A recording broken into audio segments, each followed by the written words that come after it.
एक गांव में अनामिका और रमेश एक दंपति रहते थे। रमेश की माँ शारदा जो कि घर की मुखिया थी। शारदा के मुताबिक ही रमेश और अनामिका चलते थे।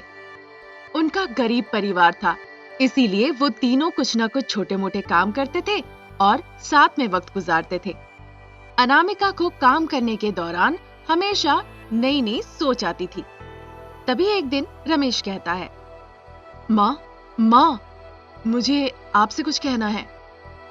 क्या हुआ बेटा, तुम बड़े खुश लग रहे हो। क्या मुझे कोई खुशखबरी सुनाने वाले हो?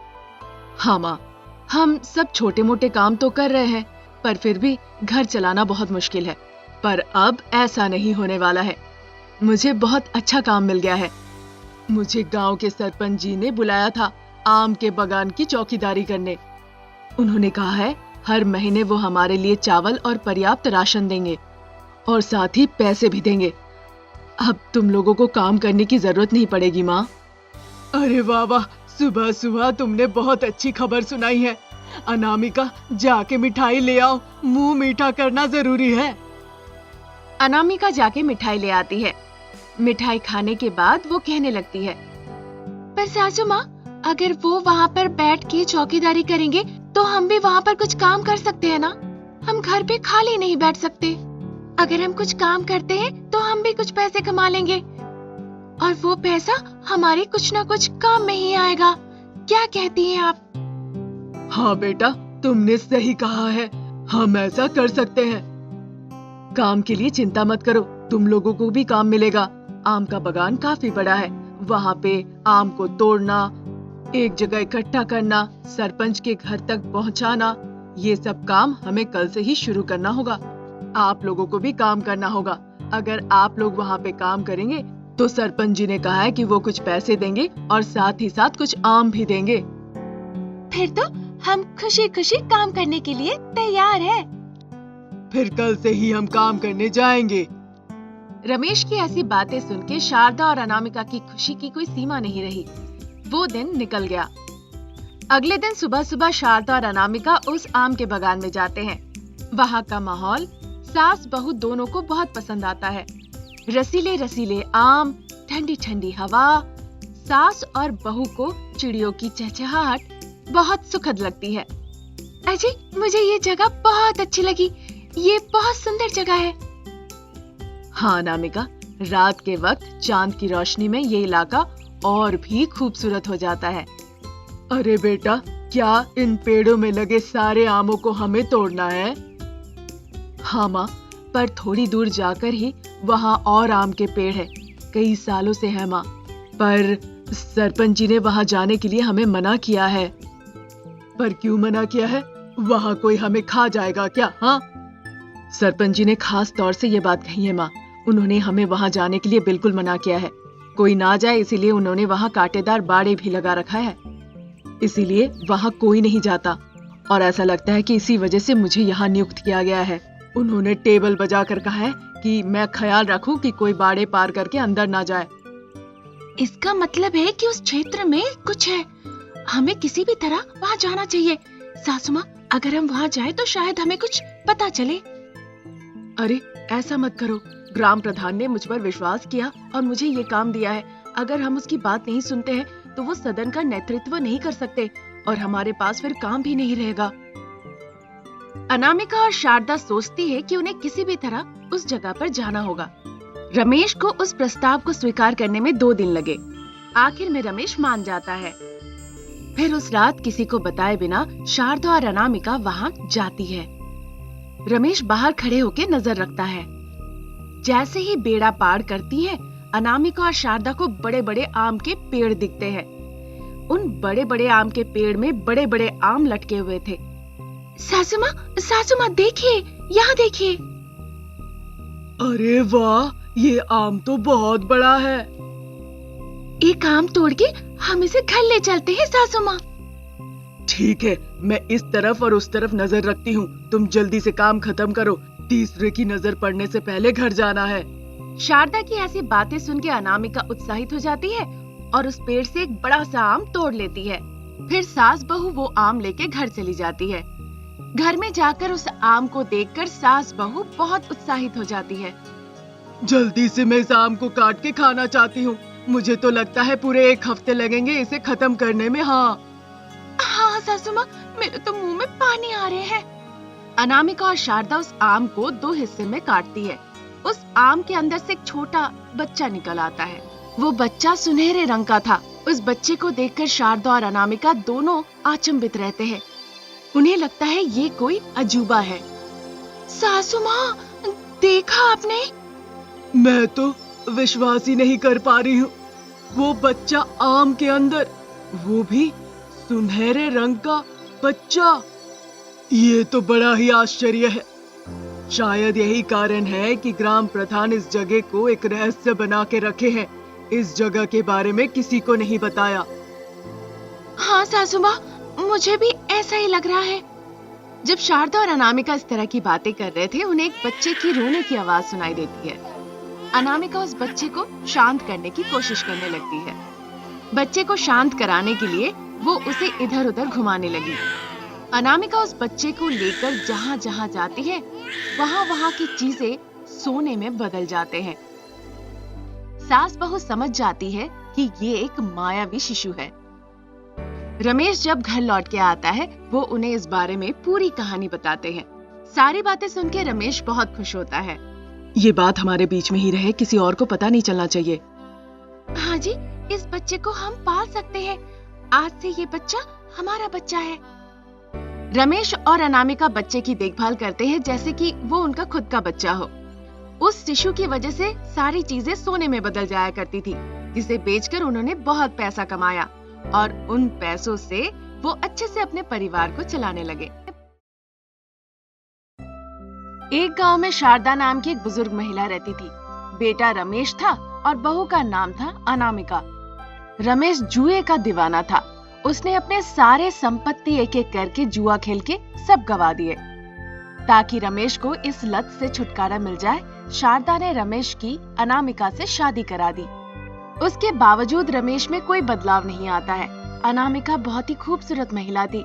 इतनी खूबसूरत पत्नी होने के बावजूद रमेश थोड़ा भी नहीं बदलता है। तभी एक दिन अनामिका कहती है, सासू माँ, उन्होंने इस घर को गिरवी में रख दिए। अब हम इस घर में नहीं रह सकते माँ। मैं भी वही सोच रही थी बहू। उसकी हरकतों की वजह से अब हमें भाड़े के घर में रहना पड़ेगा। कब तक चलेगा सासू माँ? हमारी क्या गलती है? हमें क्यों तकलीफ सहन करना? मैंने बहुत बड़ी गलती की है। मुझे लगा था शादी के बाद वो बदल जाएगा, पर मुझे नहीं लगा था वो इतना ज्यादा नीचे गिर जाएगा। शारदा अनामिका जब इस तरह की बातें कर ही रही थी, तभी रमेश आ जाता है और आते आते शराब की बोतल भी ले आता है। माँ, मुझे पैसे चाहिए। अनामिका, मुझे पैसे चाहिए। मेरे लिए पैसे ले आओ। जल्दी जल्दी जाके पैसे ले आओ। अरे, तुम नशे की हालत में इस तरह बड़बड़ा रहे हो। तुम्हारी दिक्कत क्या है? ऐसा क्यों निकले तुमने तो जीवन ही बर्बाद कर दिया। लखवा लग जाए तुम्हें। माँ, मुझे डांटो नहीं। तुम डांटती हो ना तो फिर भी बहुत अच्छी लगती हो, पर ये जरूरी बात नहीं है। जरूरी बात है पैसे चाहिए मुझे, नहीं तो तुम मर जाओ या मुझे मार दो। उधर समय हो रहा है, जुआ खेलने जाना है मुझे। छी, इतना होने के बावजूद आप में कोई बदलाव नहीं आया। कैसी जिंदगी है आपकी? आप में मानवता ही नहीं है। आप महिलाओं पे इस तरह से अपना रवैया दिखाएंगे? मैंने इस घर को गिरवी रख दिया है। मेरी प्यारी, हमें आप किराए के घर में जाना होगा। रमेश का एक एक शब्द शारदा और अनामिका के दिल में तीर की तरह वार कर रहे थे। वो रोते हैं और फिर चले जाते हैं। वहाँ से वो एक भाड़े के घर में जाके रहने लगते हैं। फिर उन्हें दिखता है कि उनके पास खाने के लिए एक दाना भी नहीं है, उनके पास पैसे भी नहीं है। तभी अनामिका एक फैसला लेती है। सासू माँ, इस तरह से बिना काम किए हुए घर चलाना बहुत मुश्किल है। मुझे काम के लिए जाना होगा। अगर मैं थोड़े पैसे कमाती हूँ, फिर हम अच्छे से जिंदगी बिता सकते हैं। मैं बहुत ही दुखी हूँ। तुम इतनी सुंदर हो, एकदम गुड़िया जैसी लगती हो, पर मेरे बेटे ने बहुत बड़ी गलती की तुम्हारा देखभाल ना करके, तुम्हें बहुत कष्ट दिया। बेचारी तुम, उसका कष्टों का फल तुम्हें भुगतना पड़ रहा है। अगर मैंने तुमसे शादी नहीं कराई होती तो आज तुम्हारी शान की जिंदगी होती। मुझे माफ करना, मुझे माफ कर देना बेटा। ऐसा मत कहिए सासू माँ, आपने ऐसा जानबूझकर नहीं किया। आपने तो अपने बेटे की खुशी के लिए ये सब किया था। आपको क्या पता था सासू माँ कि ऐसा हो जाएगा। दुखी मत होइए सासू माँ, अब से सब अच्छा होगा। मैं काम करूंगी, हम पैसा कमाएंगे, फिर देखिएगा उन पैसों से हम अच्छे से अपनी जिंदगी बिताएंगे। मुझे लगता था कि मेरा कोई बेटा ही नहीं है, लेकिन उम्मीद नहीं थी कि तुम मेरा बेटा बन जाओगी। मैं बहुत खुश हूँ, मुझे सोने जैसी बहू मिली है। अनामिका ने अपनी सासू माँ से इस तरह बात की, फिर काम पे चले गई। अनामिका दिहाड़ी मजदूरी का काम करने लगी। जो पैसे वो कमाती थी, उन पैसों से अनामिका की सासू माँ जो मांगती थी वही लेकर आती थी। इस तरह वो उन्हें खुश करती थी। एक दिन अनामिका जब मजदूरी का काम कर ही रही थी, तभी एक बड़ा बिजनेसमैन रविंद्र वहाँ आता है और अनामिका को देखकर आश्चर्य रह जाता है। देखो, तुम बहुत ही खूबसूरत हो। तुम्हें इस तरह से मजदूरों का काम करते देख मुझे बहुत दुख हो रहा है। तुम मॉडल के लिए क्यों नहीं जाती? वहाँ तुम बहुत फेमस हो जाओगी, पूरी दुनिया तुम्हारे बारे में ही बातें करेंगे। सर, आप क्या कह रहे हैं? मुझे कुछ समझ में नहीं आ रहा है। मैं कैसे मॉडल बन सकती हूँ? मैं तो यहाँ पे मजदूरी का काम करती हूँ, फिर मैं मॉडल कैसे बनूं? इसके लिए तो कोई अवकाश ही नहीं है। ऐसा नहीं है, तुम बहुत अच्छी मॉडल बन सकती हो। अगर जैसा मैं कहूँ वैसा सुनोगी तो कोई दिक्कत नहीं होगी। आने वाले भविष्य में कई लोगों के लिए तुम मिसाल बनोगी। तुम अनगिनत पैसे भी कमा सकती हो। मुझे ऐसी किसी चीज की आशा नहीं है। मैं बस कड़ी मेहनत करती हूँ। शाम में जो पैसे कमाती हूँ, उन पैसों से मैं और मेरी सासू माँ बहुत खुश है। इसके अलावा मुझे और कुछ नहीं चाहिए मालिक। वो दिन अच्छे से निकल जाता है। फिर अनामिका घर जाती है और अपनी सासू माँ को सारी बातें बताती है। सुन के शारदा बहुत खुश होती है। बेटा अनामिका, अगर तुम मॉडल बन जाती हो तो बहुत लोगों का भला होगा। तुम इस तरह से लोगों के सामने मिसाल कायम कर सकती हो। तुम्हें इस तरह देख के लोगों को भी हिम्मत मिलेगी। एक बार सोच के देखो बेटा। अब जब आप मुझे समझा रही हैं सासू माँ, तो एक एक करके मैं समझ रही हूँ। मैं वही करूँगी जो आप कहेंगी। बाद में सब ईश्वर की इच्छा। अनामिका अगले दिन ही रविंद्र से मिलने जाती है। वो कहती है रोज काम के बाद वो मॉडलिंग के लिए आया करेगी। इस बात के लिए भी रविंद्र बाबू तैयार हो जाते हैं। कुछ दिन निकल जाते हैं। अनामिका के तस्वीरें देखकर कई बिजनेसमैन आगे बढ़ के आते हैं। अनामिका से वो अपनी एड शूट करवाने की मनोकामना रखते हैं। रविंद्र जी अनामिका को बुला के कहते हैं, क्या हुआ सर, आपने जल्दी आने का संदेश भिजवाया, क्या हो गया बताइए ना। एक खुशखबरी है अनामिका, तुम्हें मॉडल के लिए चुना गया है। कई बड़े बड़े लोग तुम्हारा इंतजार कर रहे हैं। अब तो तुम करोड़ों में कमाओगी, स्टेज में जाने वाली हो। लोग तुम्हारे साथ एड शूट करना चाह रहे हैं। ये लो 50 लाख का चेक।